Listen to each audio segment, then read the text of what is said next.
A continuación, Noticiero Telesucesos. Clasificación A. Apto para todo público. Un noticiero pensado para usted porque se lo merece. Nos acercamos a la realidad desde diferentes perspectivas. Noticiero Telesucesos. Primera parte del noticiero Telesucesos, con las noticias más importantes del día.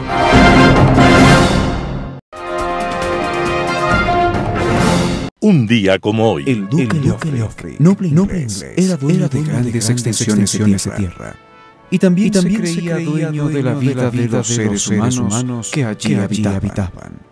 El noble lo tenía todo. Tierras, castillos, aguas, dinero, praderas, sembrados. Y quería más. Por eso decidió aumentar los impuestos. Pero mientras él tenía más y más, la gente tenía menos y menos. Y la situación se hizo insostenible. Y el duque, además de todo lo que tenía algo que nunca había sospechado. Tenía una esposa valiente y solidaria, sensible e inteligente, que comprendía las necesidades de los más pobres. Entonces enfrentó a su esposo y le dijo: Nuestra riqueza la debemos a los pobres de esta tierra. Nuestros castillos y los lujos son producto de su trabajo. Nuestro bienestar se explica por su dolor, su sacrificio. El conde Leofric intentó acallarla, pero ella se mantuvo firme y le exigió que bajara los impuestos para proteger a los pobres. El conde burlón le dijo que solo lo haría si ella fuera capaz de pasearse desnuda por el pueblo. En aquella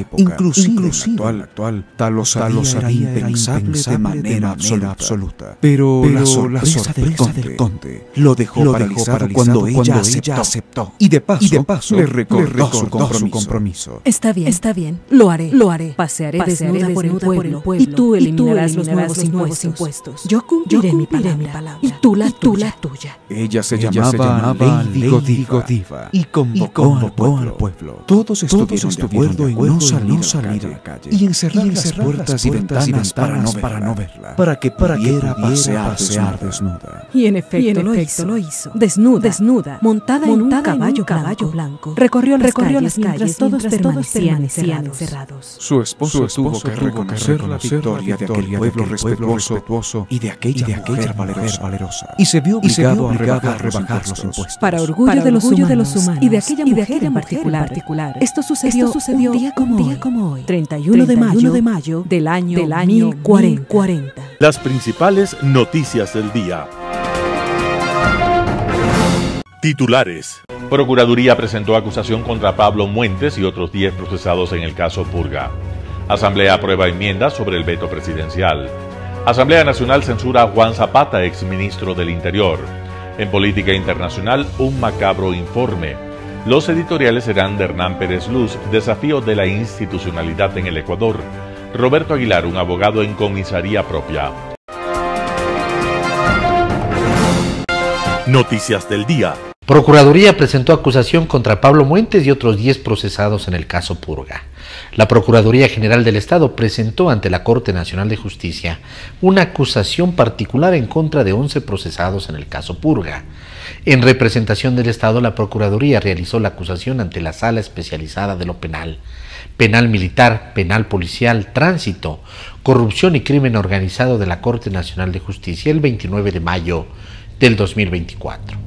En la lista de los acusados están el ex asambleísta social cristiano Pablo Muentes, la expresidenta de la Corte Provincial de Justicia del Guayas, Fabiola Gallardo. La lista la completan la esposa de Muentes, Mónica Alvarado Bardi, Ruth Solano Padilla, ex procuradora judicial del Cuerpo de Ingenieros del Ejército, Fausto Alarcón Gómez, empresario y primo de Pablo Muentes, y los jueces Johan Marfetán Medina, Henry Taylor Terán, Nelson Ponce Murillo, Reinaldo Ceballos Cercado, Alberto Lino Tumbaco y Guillermo Valareso Coello. Según informó la Procuraduría, la acusación particular se presentó con base en el artículo 441, numeral 6 del Código Penal, que reconoce al Estado la condición de víctima de la infracción penal. Además, de conformidad con el artículo 78 de la Constitución de la República del Ecuador, la Procuraduría solicitará que en sentencia se ordene el cumplimiento de medidas de satisfacción y de la reparación material que corresponda. Asamblea aprueba enmienda sobre el veto presidencial. Con 94 votos a favor provenientes de las bancadas de la Revolución Ciudadana, el Partido Social Cristiano y Construye, se aprobó este jueves 30 de mayo la enmienda al artículo 138 de la Constitución, con la que se modifica la forma de votación de los vetos presidenciales. En adelante, el Parlamento necesitará 70 votos para insistir en los textos que son vetados por el Ejecutivo. Actualmente, para que la Asamblea se ratifique en un texto aprobado y que haya sido vetado parcialmente por el mandatario, se necesita mayoría calificada, es decir, 92 votos con el actual número de asambleístas. El ex legislador por el movimiento Sumar, Héctor Muñoz, fue el proponente de la enmienda y en su comparecencia ante el Pleno manifestó que esta no afecta a la estructura del Estado ni a los derechos, sino que elimina el desbalance en la construcción de las leyes. Muñoz agradeció la acogida que tuvo su propuesta y dijo que permitirá equilibrar el desbalance entre Ejecutivo y Legislativo por la construcción de leyes. Sobre el proceso para que entre en vigencia, indicó que al ser una enmienda constitucional no necesita ser refrendada en las urnas en ningún referéndum, como ocurre con las reformas parciales. Explicó que termina con la votación luego de la publicación en el registro oficial y entrará en vigencia desde su publicación. Asamblea Nacional censura a Juan Zapata, exministro del Interior. La Asamblea Nacional, con 118 votos a favor, censuró al exministro del Interior, Juan Zapata, que ejerció funciones durante el gobierno del entonces presidente Guillermo Lasso por presunto incumplimiento en la ejecución presupuestaria para efectos de la lucha contra la inseguridad y delincuencia organizada. La interpelación a Zapata fue auspiciada por Carlos Vera Mora del Partido Social Cristiano. Tras plantear su moción de censura, esta tuvo el apoyo de la Revolución Ciudadana, de algunos del oficialista Acción Democrática Nacional ADN, el movimiento Pachacuti, algunos de Construye e independientes. Entre los hechos planteados por Carlos Vera para sustanciar el pedido de juicio, consta, por ejemplo, que en el 2023 fallecieron 33 policías y el asesinato de Fernando Villavicencio, que se encontraba bajo la protección de la policía y bajo la responsabilidad del interpelado, así como el asesinato de los testigos protegidos relacionados también con la muerte de Villavicencio. Pamela Aguirre, presidenta de la Comisión de Fiscalización, también cuestionó la ejecución de apenas el 34.19% del presupuesto en el año 2023, mientras Zapata ejerció el cargo, en medio de la crisis de seguridad más grande de la historia, argumentó la legisladora. Desde el inicio del actual periodo legislativo, 17 de noviembre del 2023, y antes de Juan Zapata, el legislativo ya censuró a Esteban Bernal, también ex ministro de Guillermo Lasso, por presunto incumplimiento de funciones. También se censuró y destituyó a Fausto Murillo y Juan José Murillo, vocal y ex vocal del Consejo de la Judicatura respectivamente, y al ex ministro de Energía Fernando Santos Albite. Entrevista del día. En Radio Sucesos estuvo Arturo Moscoso, director de la Escuela de Relaciones Internacionales de la UID. El tema: la situación del gobierno con la vicepresidenta de cara a las elecciones presidenciales del 2025. Escuchemos lo que opina. Un problema grave que va a tener el presidente el momento en que tenga que pedir licencia. Como está configurada la Asamblea, al menos aparentemente en este momento, seguir un juicio político a la presidenta no sé, podrían involucrarle en el caso Nene, habría que ver. Seguirle un juicio político para destituirla es conseguir 90 votos dentro de la Asamblea, que en la configuración actual parece que está complicado, ¿no? El otro camino sería... Sí, pero además la causal, ¿no? Las causales para destituir a un vicepresidente son las mismas que a un presidente, Claro, no es camino no, fácil. Ahora, configurarlo políticamente puede resultar.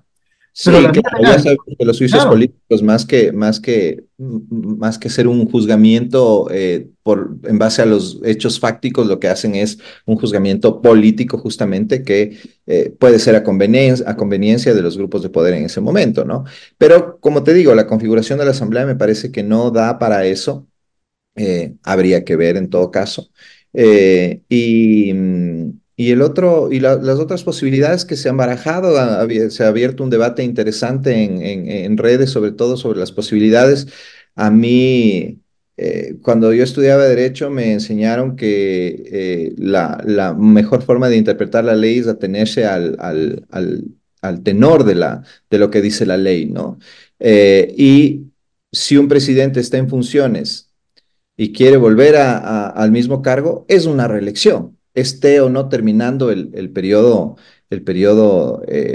presidencial anterior, ¿no? O sea, si un animal tiene patas palmípedas y dice cuacuá, es un pato, ¿no? Si parece pato, es un pato. Entonces, no sé por qué le dan tantas vueltas al tema, ¿no? Porque ese es el argumento que parecería que el gobierno empieza a esgrimir para defenderlo, am, exactamente lo que dice la ley, porque no sé si el 148 deja un vacío, pero claro, porque si el presidente va a reelegirse, entonces ya no podría correr en el 2029 y Claro, lo pero claramente lo podría es que hacer. no, o sea, eso sí creo que está claro, eso sí creo que está claro, que hay una reelección en el 2029, pero también hay una, o sea, si ya estás ocupando un cargo público, Milton, un cargo público de elección popular, y te van a volver a elegir para el mismo cargo, ¿cómo se llama eso?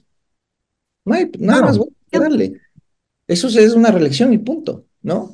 Entonces, tratar de agarrar un dictamen de la Corte, con todo el respeto que yo les tengo a los constitucionalistas de este país, tratar de agarrar un dictamen de la Corte para para intentar calzar, ¿no? Como esos rompecabezas que no puedes armar y tratas de meter la pieza como de lugar, ¿no? Me parece forzar las cosas, ¿no? No, yo creo que está más bien claro. Yo creo que el camino que podría mejorar, aunque no esté de acuerdo, ojo que no estoy avalando que eso suceda, pero el camino que podrían intentar utilizar, que tiene creo más sustento legal, es el de alegar la ausencia de la vicepresidenta, la ausencia temporal de la vicepresidenta y que por eso pues pueden cargar el poder a un ministro, ¿no? Aunque eso también está forzado, porque ¿qué se entiende como ausencia, ¿no? La presidenta está ausente, la vicepresidenta está ausente porque el presidente le ordenó que estuviera en otro país, ¿no? Entonces...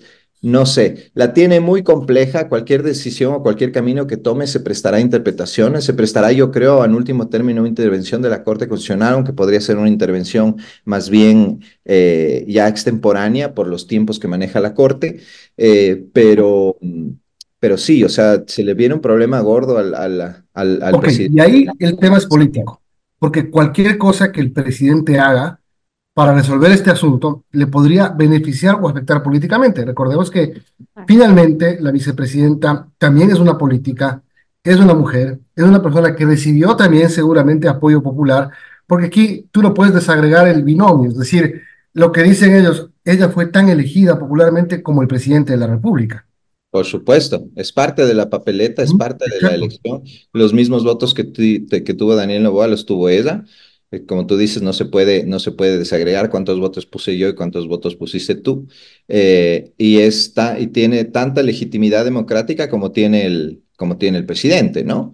Entonces, pero claro, desde el aspecto político, este rompimiento entre los dos mandatarios le deja una posición incómoda, sobre todo, creo yo, al gobierno, o al presidente Noboa, porque de todas formas, haga lo que haga el gobierno, se va a ver mal, ¿no? Y esa, al contar con la legitimidad de la que hablábamos, y puede además victimizarse, ¿no? Por este hecho, podría incluso favorecerle hasta políticamente a la vicepresidenta, ¿no? Ahora, Arturo, más allá de que sea un tema incómodo para el presidente, ¿qué tanto le podría afectar para su reelección esta situación con la vicepresidenta?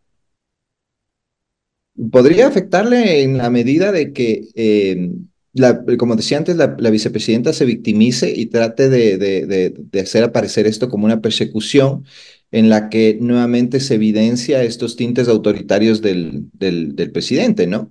Que ya lo hemos visto en algunas actuaciones con cierta deriva hacia el autoritarismo que es preocupante, ¿no? Yo creo que al final van a encontrar el camino para que la vicepresidenta no se quede en funciones y que sea alguien de confianza del presidente el que le... Y ese camino, Arturo, puede ser político o incluso judicial. Mira, Milton, a mí lo que me preocupa es que el presidente ya ha demostrado que la ley, las normas, si no le favorecen, si le estorban, pueden ser violadas, ¿no? O sea, el gran ejemplo que tenemos es la invasión a la Embajada de México, ¿no? Una norma internacional que ni las dictaduras más cruentas se han atrevido a violar, fue violada sin ningún problema por el presidente, más allá de las excusas entendibles que se tienen por darle asilo a un delincuente como Glass, pero ya lo hizo y lo puede volver a hacer, ¿no? Si una norma puede justamente utilizar las normas y manipularlas para lograr su objetivo de la que vicepresidenta no le reemplace, ¿no? Y esto sí le puede afectar, ¿no? Evidentemente le puede afectar políticamente, sobre todo porque la vicepresidenta tampoco se va a quedar callada y se va a quedar de brazos cruzados, ¿no? En Impacto Informativo, Ismael Quintana, constitucionalista, habla acerca del debate de la continuidad de la vicepresidenta Verónica Abad. Escuchemos qué es lo que opina. Yo sé que a veces este tipo de cuestiones, y en el derecho constitucional, y en general en el derecho, los criterios y las opiniones no siempre son concordantes. Digamos, eso es propio de los abogados. Si no hubiesen criterios discordantes, sencillamente no existiría la profesión del abogado. El derecho, desde mi punto de vista, es una permanente contraposición de ideas y argumentos. Lo feo es cuando se pasa de eso a la falta de respeto. Y eso para mí siempre es, digamos, un límite que no me gusta traspasar. Lo demás, pues, el debate y la opinión son bienvenidos. Y esta es una de las cuestiones que naturalmente nos va a generar polémica. La próxima y posible candidatura del actual presidente de la República respecto del cumplimiento de ciertas normas en materia electoral. Lo cierto es que el artículo 100, voy a empezar haciendo un poquito de historia constitucional para tratar de explicar mi posición respecto a este tema. A partir de la Constitución del año 98, artículo 100, inciso primero, de la Constitución de ese año, sí se establecía que el dignatario de elección popular que optaba por la reelección tenía que acogerse obligatoriamente de pleno derecho, por disposición expresa de la Constitución, a un régimen de licencia sin sueldo mientras inscribía la candidatura y hasta la proclamación de resultados. Incluso eso se recogió en el artículo 53 de la Ley de Elecciones del año 2000, por si acaso. Cuando viene la Constitución del año 2008, a nuestros amigos de la Revolución Ciudadana se les ocurrió la brillante idea de eliminar del régimen constitucional electoral esta disposición y a partir de 2008, al menos en el marco constitucional, lo que tiene que ver con la Constitución, no existe ninguna obligación de que quien, estando en el ejercicio de un cargo de elección popular, deba acogerse a un régimen de licencia sin sueldo mientras se candidatiza, mientras hace campaña electoral, en fin, mientras participa del proceso electoral.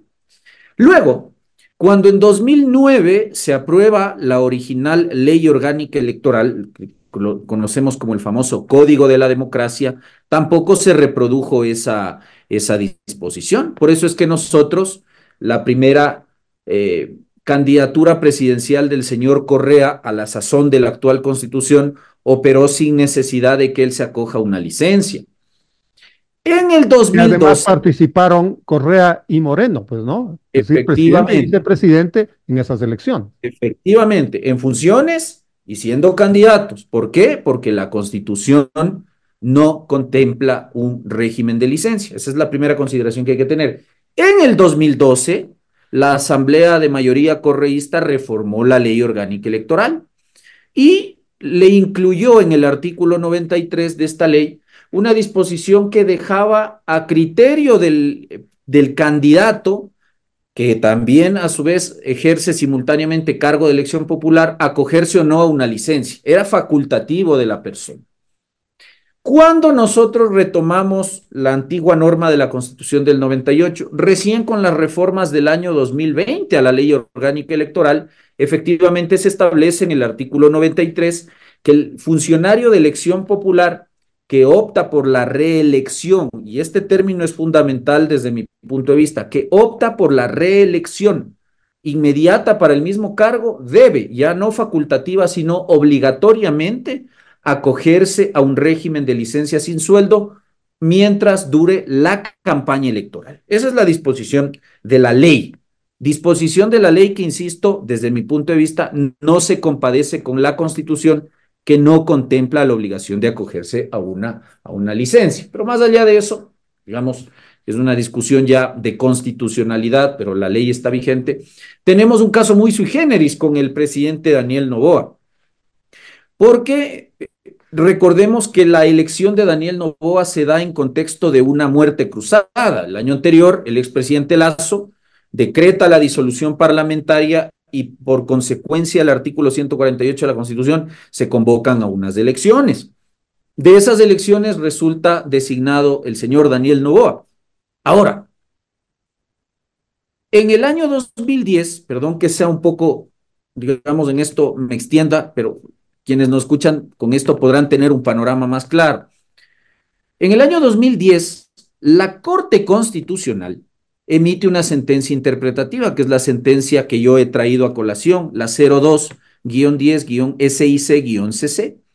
Y en esa sentencia interpretativa, cuyo contenido evidentemente es de carácter vinculante, la Corte determinó, entre otras reglas, que los funcionarios que resultan electos en el proceso de elección anticipada en contexto de una muerte cruzada, presidente y asambleístas, ¿ya?, lo son solamente para completar el periodo para el que originalmente fueron electos los antecesores, es decir, el presidente que cese en funciones y la legislatura que en algún contexto o fue disuelta o destituyó al presidente de la República, dependiendo de quién active el botoncito de la famosa muerte cruzada. Pero la Corte dice, lo cierto es que esa elección es solo para completar el periodo. Por lo tanto, se ha de entender que no ese periodo que es para completar el del antecesor no se imputará o no se computará como un periodo completo para efectos de las reglas constitucionales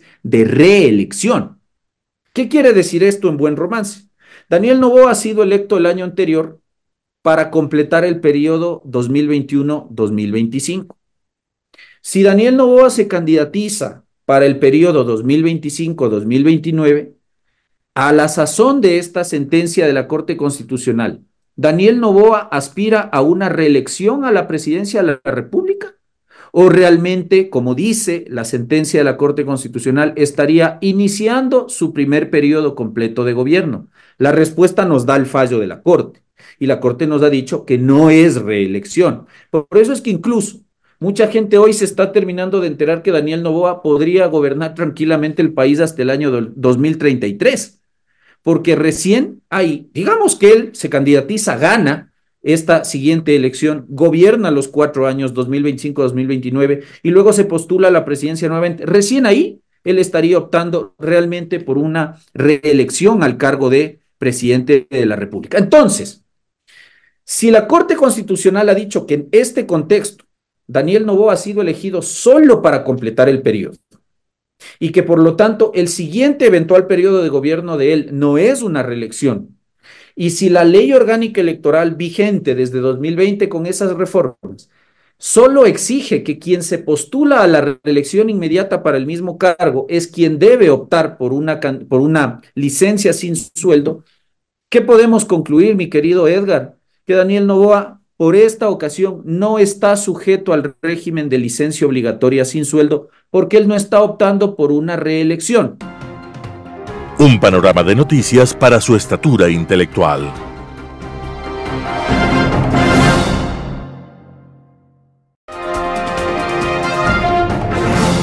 Global Hoy con Alan Carney.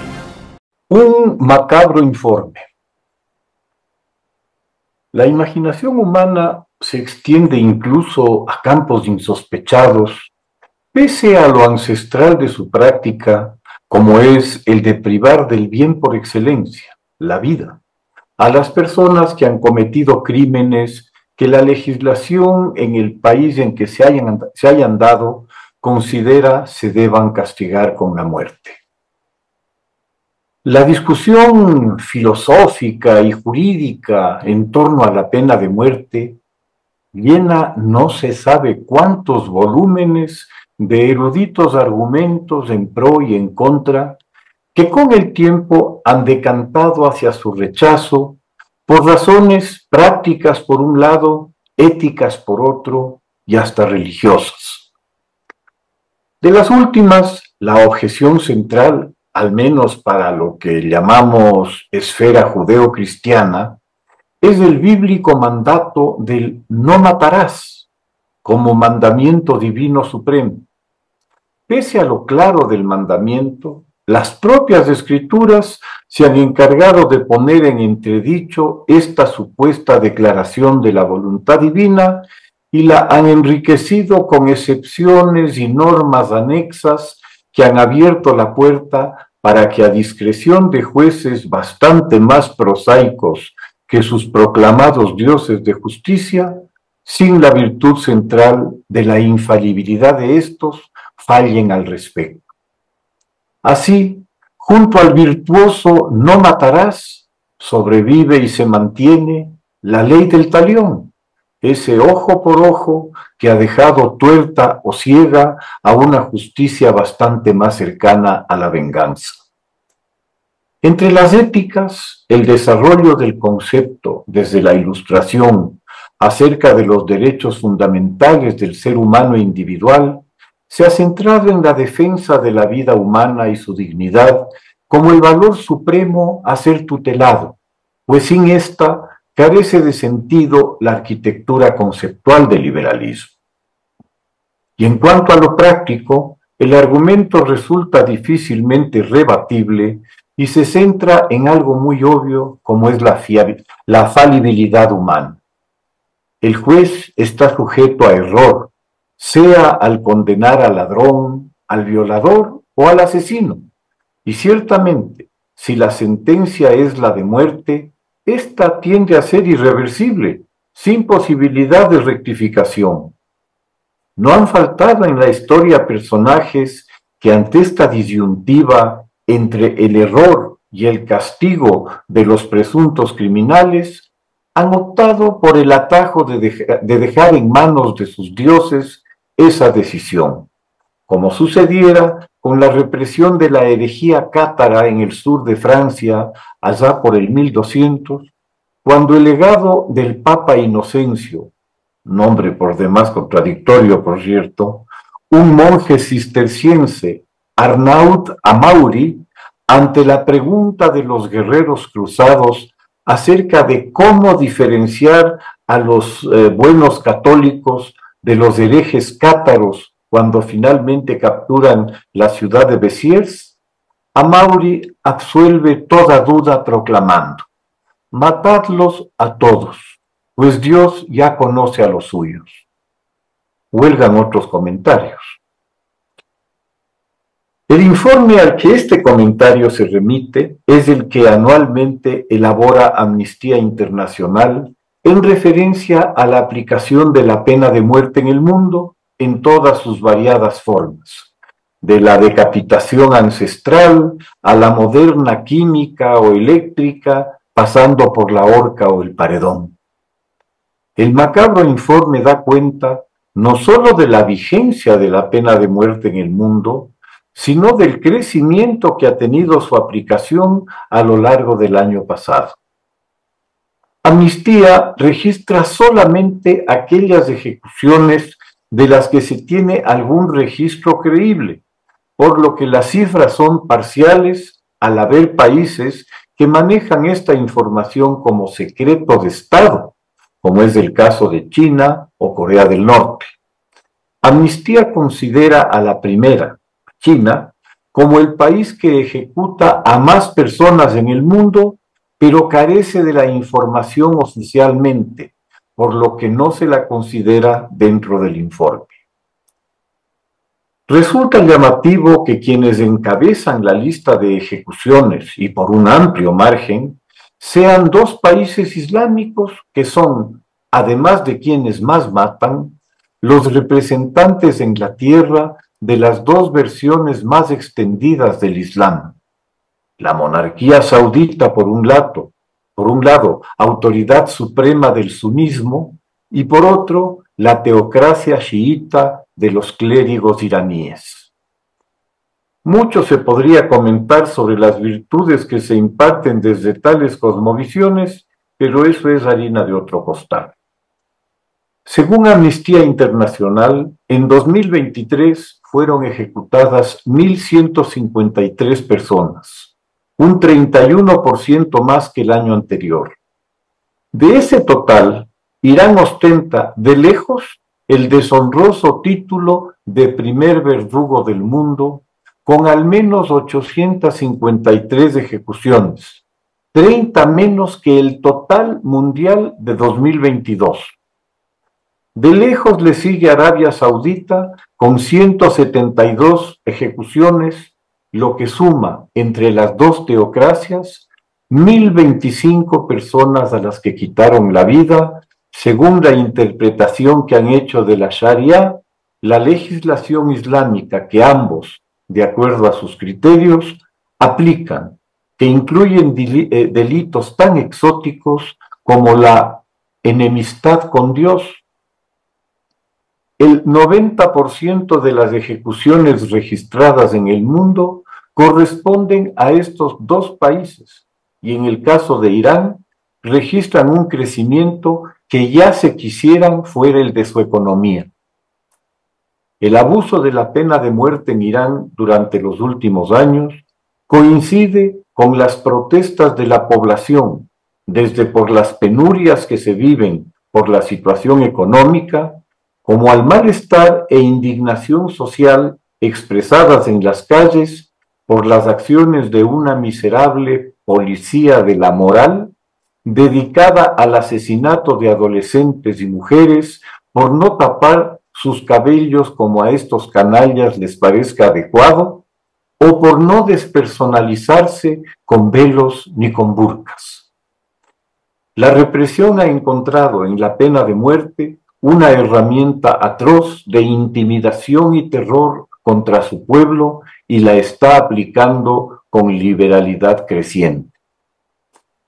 El trabajo de Amnistía Internacional, que es encomiable, por tratar de iluminar el oscuro pozo de horror de este moderno corazón de las tinieblas, por razones metodológicas de seriedad, la tiene difícil al intentar un mapeo más amplio en el siniestro y oculto mundo de la pena de muerte extrajudicial, aplicada con tanta o más liberalidad en el mundo que la regular, y sobre todo en los autoritarismos, a los que nunca les ha temblado el pulso a la hora de eliminar a sus opositores. El caso venezolano resulta paradigmático, donde la práctica sistemática de las ejecuciones extrajudiciales durante al menos la última década se ha convertido en práctica habitual, documentada ampliamente por organismos internacionales, desde la ONU a la CIDH de la OEA, además de ONGs independientes. Los asesinatos, pues eso es lo que son, se han perpetrado contra jóvenes varones menores de 25 años principalmente, pero también contra opositores encerrados en las cárceles venezolanas, de las que, de la manera más extraña, se han caído de pisos muy altos a los que nunca se aclaró cómo llegar. ¿Quién sabe qué ocurre en realidad en sitios como Corea del Norte, más allá de los relatos de los pocos que han logrado escapar para contar historias del horror que han sufrido y del que han sido testigos? Hay que coincidir con Amnistía Internacional en su conclusión acerca del aumento visible de las ejecuciones en el mundo y hacer el esfuerzo por detectar las invisibles, tras los velos de secreto y de complicidad de los dictadores. Muchas gracias. Editorial. Desafío de la institucionalidad en el Ecuador. Artículo de Hernán Pérez Luz, publicado en Diario El Universo. El Ecuador es una nación estancada, es un país inerme, una sociedad paralizada. Este año las previsiones más optimistas de las instituciones internacionales es que la economía crecerá al 0.1%, es decir, nada. Esto tendrá unos efectos gravísimos en el empleo y en el ingreso. No nos llamará la atención si hacia fines de este año volveremos a escuchar de más impuestos.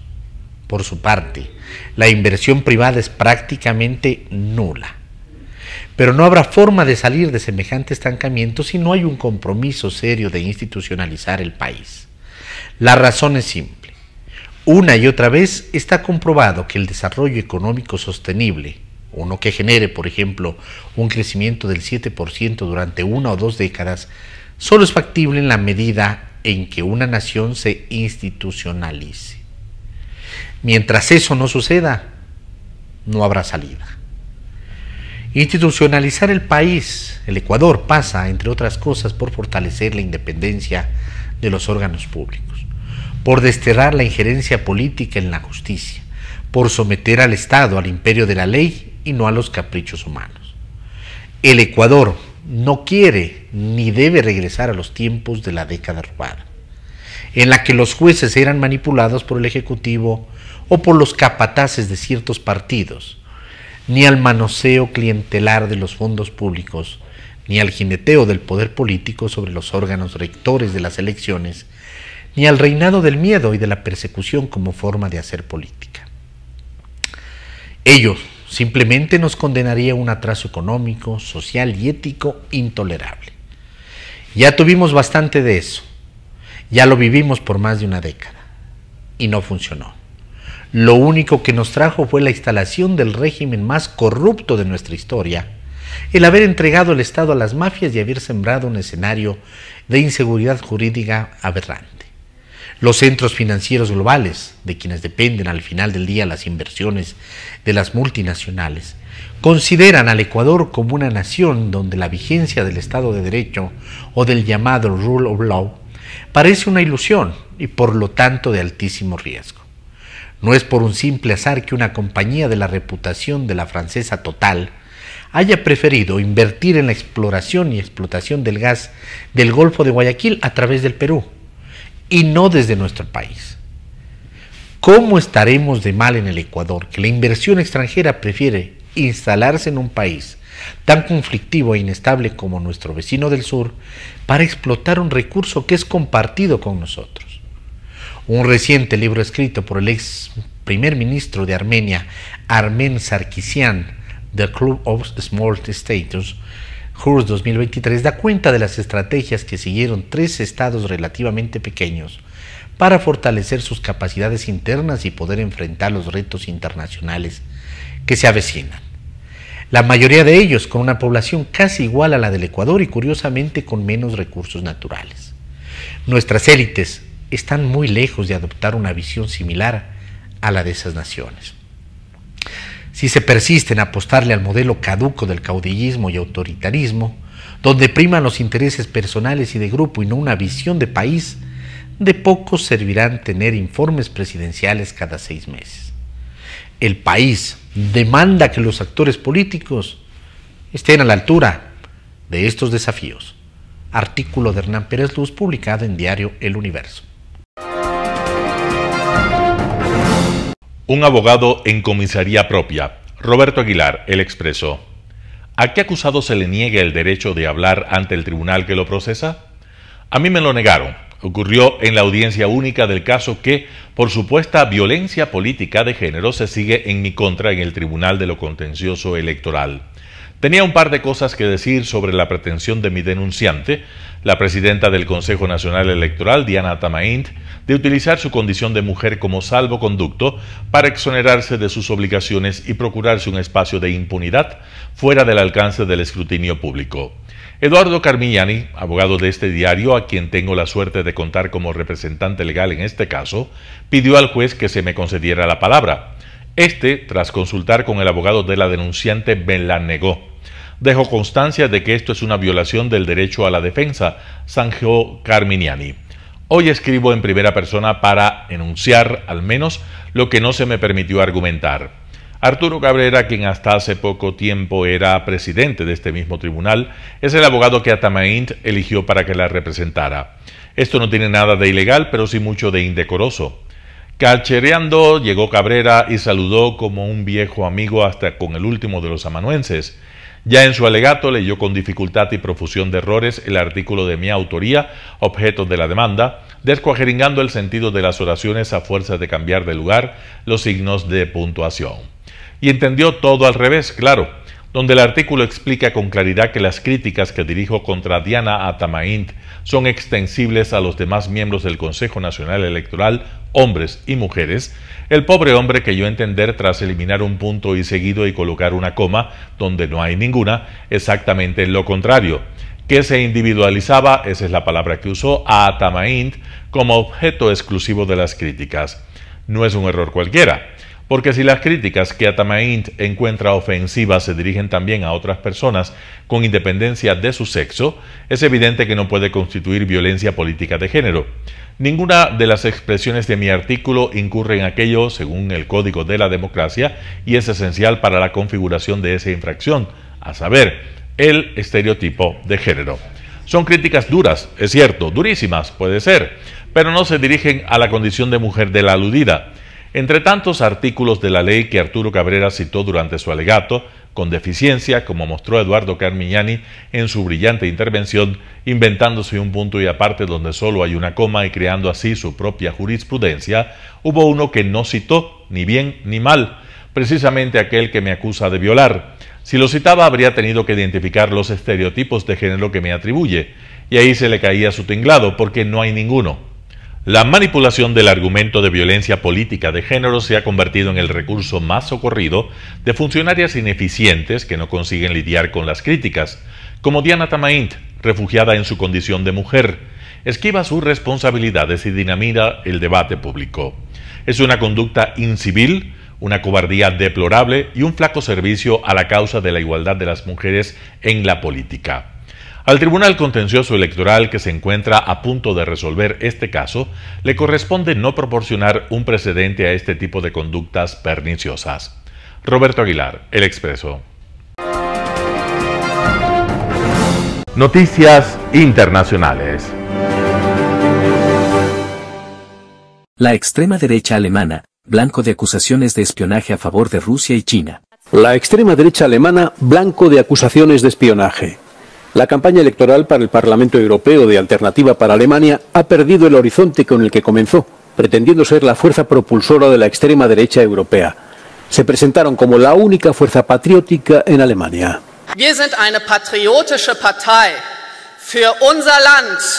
Wir sind eine patriotische Partei für Deutschland. La acusación más grave se refiere al candidato principal del partido y eurodiputado Maximilian Krah. A finales de abril, su asistente fue detenido por la acusación de pasar información a China. La policía registró su despacho. Hace una semana, Alternativa para Alemania fue finalmente expulsada del grupo de extrema derecha Identidad y Democracia después de que Krah asegurara en una entrevista que no todos los miembros de las SS eran criminales, que el propio partido le retiró de los órganos directivos, aunque le mantiene como candidato. Una acumulación de episodios que podrían haber dañado la intención de voto. In diesem Wahlkampf ist eine zentrale Erzählung der AfD ins Wanken gekommen, nämlich dass sie die einzig patriotische Kraft in Deutschland sei. Wenn sie aber Propaganda für Russland macht, wenn sie einen Spion aus China in den eigenen Reihen hat, dann ist das alles andere als patriotisch, dann ist es eigentlich ein Verrat am eigenen Vaterland in ihren Worten gesprochen. Und von daher muss sie jetzt schon sich diesem Vorwurf gefallen lassen, ob sie tatsächlich eine Kraft ist, die sich für Deutschland einsetzt oder aber für Interessen aus dem Ausland. El segundo candidato en la papeleta de Alternativa para Alemania, Peter Briston, también se enfrenta a una investigación por la acusación de haber recibido dinero de una red prorrusa. We have seen far-right politicians and lead candidates from AfD in Germany in the pockets of Russia. They are selling their souls on Russian propaganda outlets and videos. Los votantes incondicionales de Alternativa para Alemania probablemente no se desanimarán por las noticias recientes, sin embargo, los escándalos podrían disuadir a aquellos votantes de derecha o conservadores que aún no han tomado una decisión.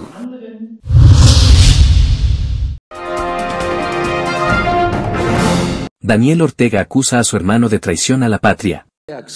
El presidente Daniel Ortega calificó a su hermano Humberto Ortega como traidor a la patria, por condecorar a un militar de Estados Unidos en 1992, cuando fungía como el jefe del ejército del país. ¿Cómo es posible, general, que haya utilizado esta medalla para condecorar a un miembro del ejército de los Estados Unidos? Y evidentemente constituye un acto de entreguismo y traición a la patria. Sin mencionar su nombre, el mandatario acusó a su hermano de haber traicionado a la revolución sandinista. Organizaciones opositoras denuncian que el general retirado Humberto Ortega permanece en prisión domiciliaria de facto desde el pasado 19 de mayo, tras criticar al gobierno de su hermano. La reacción de haberlo perseguido y haberlo dejado con casa por cárcel porque dijo algo que no le gustó, me parece en primer lugar una gran síntoma de debilidad.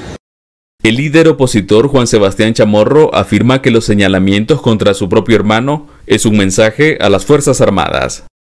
Quieren mandar un mensaje clarísimo a ese círculo íntimo de poder que lo mantiene, como es el ejército y la policía, de que en primer lugar no se van a permitir ningún tipo de crítica, sino que hasta su propio hermano puede ser declarado traidor.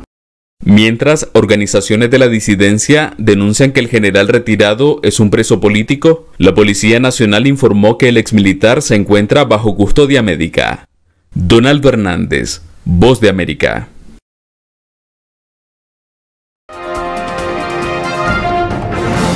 Rusia intensifica sus ataques sobre la región de Donetsk en Ucrania. Rusia ha intensificado los ataques contra las zonas controladas por Ucrania en la región suroriental de Donetsk. En las últimas 48 horas, al menos 2 personas murieron durante un bombardeo en una zona residencial de Selidove. El Servicio Estatal de Emergencias de Ucrania afirmó que entre las víctimas mortales se incluyen un niño de 13 años, cuyo cuerpo fue encontrado bajo los escombros, y un hombre de 53 años. En la misma región, las fuerzas rusas también atacaron la aldea de Oleksijebodrutskivka. 7 personas resultaron heridas y más de 100 casas sufrieron daños. El pueblo está a unos 12 kilómetros de Kramatorsk, una de las ciudades clave de Donetsk que aún está en manos de Ucrania. Rusia habría llevado a cabo el ataque con bombas aéreas altamente explosivas. Según informaciones preliminares, las mismas armas se habrían empleado en el distrito de Berislavsky, en Jersón, donde 3 personas murieron y varias más resultaron heridas, incluidos voluntarios franceses. Las autoridades locales dicen que Rusia está aterrorizando intencionadamente a la población con el lanzamiento de ataques incluso sobre asentamientos que ya han resultado gravemente dañados. Además, las instalaciones energéticas siguen siendo blanco de ataques.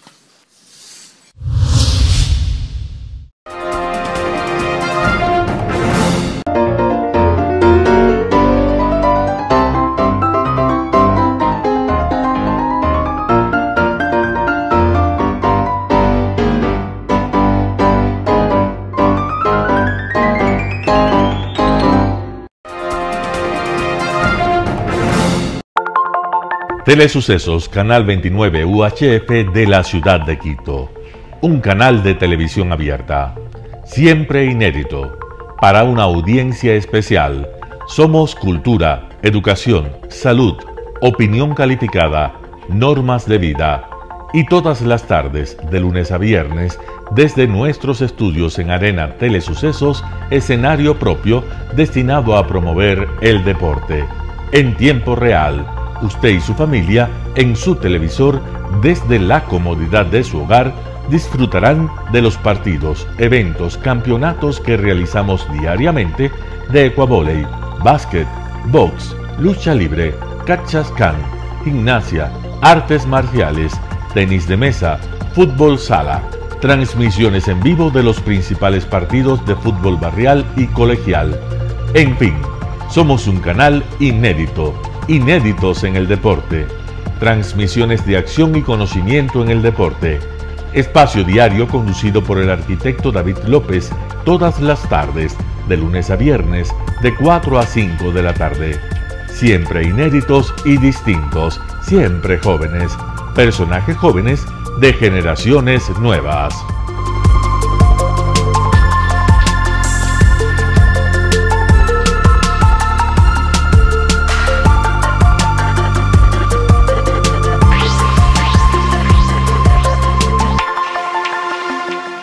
El término arena dejó tiempo atrás de ser sinónimo de muerte. Hoy es un espacio de vida, de desarrollo de una de las actividades básicas del comportamiento humano, el deporte, que quizá, como ninguna, moviliza sentimientos y emociones, elimina como principio la violencia, intereses personales, trampas, desunión e intrigas. El deporte, con sus valores, solo deberá entregar mensajes de bien para mejorar las actuales estructuras sociales y políticas en deterioro en las que vive nuestro país.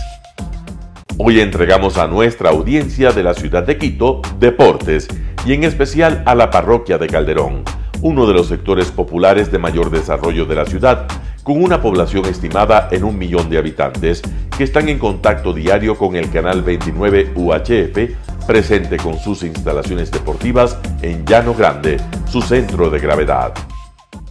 Telesucesos, desde nuestro estudio principal y en el de Arena Telesucesos, es el único medio de televisión que transmite de lunes a viernes 4 horas diarias de diversos eventos y novedades deportivas: el ecuavóley, básquet, tenis de mesa, halterofilia, taekwondo, esgrima, box, cachascán, gimnasia olímpica. Pueden ser observados en Canal 29 UHF y en todas las redes sociales en su televisión, sin ningún costo, desde la comodidad de su hogar, en nuestro canal y en las redes sociales.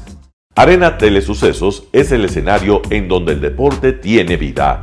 Nuestros invitados y jugadores están en la cancha junto a usted y como nunca antes en la pantalla de su televisor, acercándole a un espectáculo inolvidable de luz, color y fiesta.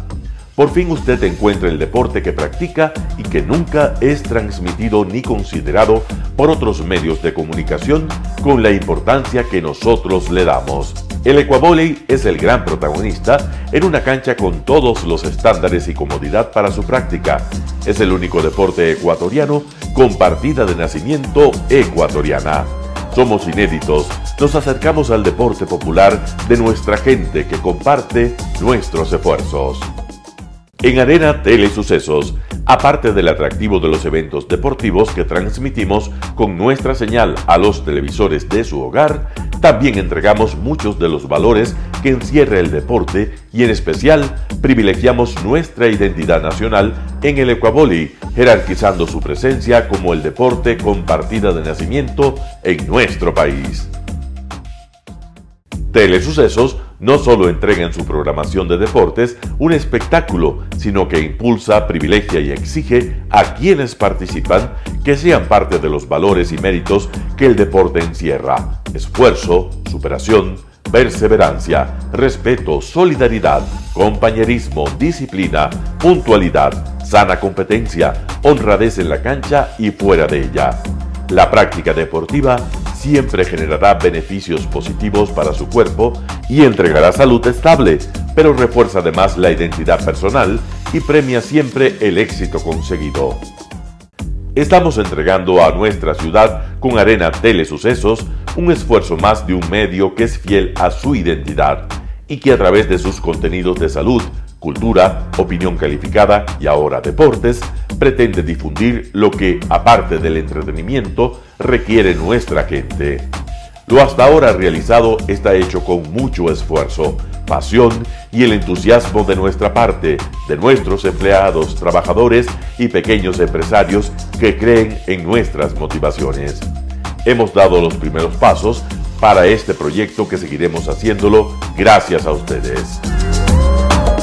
¿Cómo llegar? Nuestras instalaciones se encuentran en el norte de la ciudad, en un sector de gran crecimiento y desarrollo urbano al que se accede a través de la vía E35, más conocida como la Avenida Panamericana Norte. Desde el centro comercial El Portal, a 2 kilómetros a la derecha, se encuentra la calle García Moreno, antiguo camino a Llano Grande, una arteria en la que se desarrollan dinámicos comercios. Junto al centro comercial Ciudad Alegría, a 100 metros, hemos llegado a nuestras instalaciones, Arena Telesucesos, la cancha del ecuavóley. Telesucesos, siempre inédito, nuestro canal online a la vanguardia tecnológica, 24 horas de programación continua a través de Internet. Telesucesos Internacional. En el Ecuador y en el mundo, Telesucesos Internacional. ¿Cómo lo sintoniza? Ingresando a www.telesucesos.net. Telesucesos Internacional. Telesucesos, el canal de televisión siempre inédito.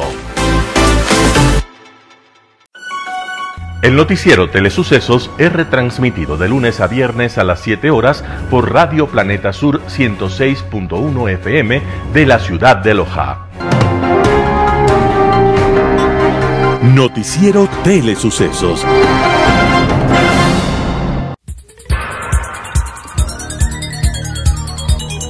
Las opiniones vertidas en este espacio por la producción y dirección del programa son de exclusiva responsabilidad de sus autores y de quienes intervienen en ellos.